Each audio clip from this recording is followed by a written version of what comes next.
আদম আলাইহিস সালামকে যখন জান্নাত থেকে বের করে দেওয়া হচ্ছিল, তখন তিনি আল্লাহ সুবহানাহু ওয়া তাআলাকে কয়েকটি প্রশ্ন করেছিলেন।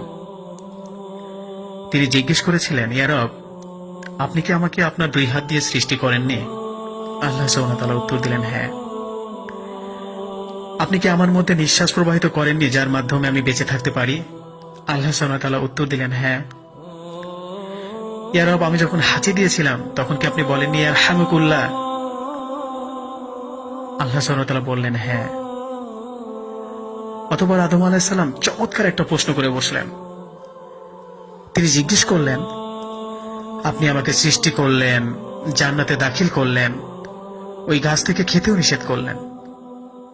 ইয়া রব, আপনি কি জানতেন না যে আমি ওই গাছ থেকে খেতে যাচ্ছি?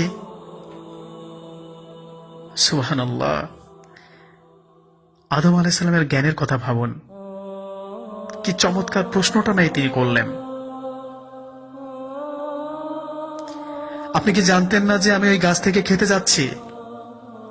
আদম আলাইহিস সালাম বুঝেছিলেন যে আল্লাহ সুবহানাহু ওয়া তাআলা আগে থেকেই জানতেন তাকে সৃষ্টি করা, জান্নাতে দাখিল করা, ওই গাছ থেকে খাওয়া, যদিও তাদেরকে নিষেধ করা হয়েছিল।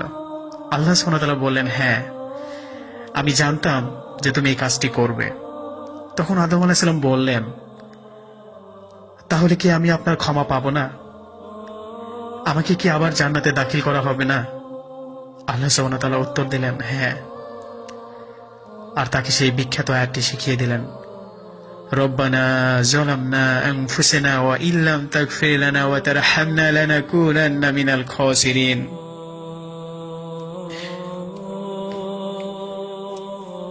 এই ঘটনাটা থেকে আমরা কি শিখলাম? আমরা শিখলাম আমাদের জীবন চলার পথে গুনাহ হবেই। কুল্লি বানি আদম খত্তা, প্রত্যেক আদম সন্তানই পাপী। আল খয়রু খত্তাইনা তাওয়াবুন, পাপকারীদের মধ্যে তওবাকারীরাই উত্তম। আদম সন্তান তো পাপ করবেই।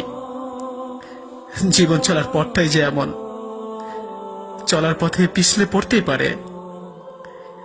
কামিয়াব তো সেই যে তাড়াতাড়ি উঠে পড়ে, নতুন করে শুরু করে, জান্নাতের পথ আঁকড়ে ধরে। আল্লাহ জানেন যে তার বান্দারা পাপের পথ মারাবে, তবে সফলকাম তো তারাই যারা ঘুরে দাঁড়াবে, তওবা করে ফিরে আসবে, আল্লাহর কাছে ক্ষমা প্রার্থনা করবে। আর আল্লাহ আমাদেরকে ওয়াদা করেছেন যে তিনি আমাদেরকে ক্ষমা করে দিবেন।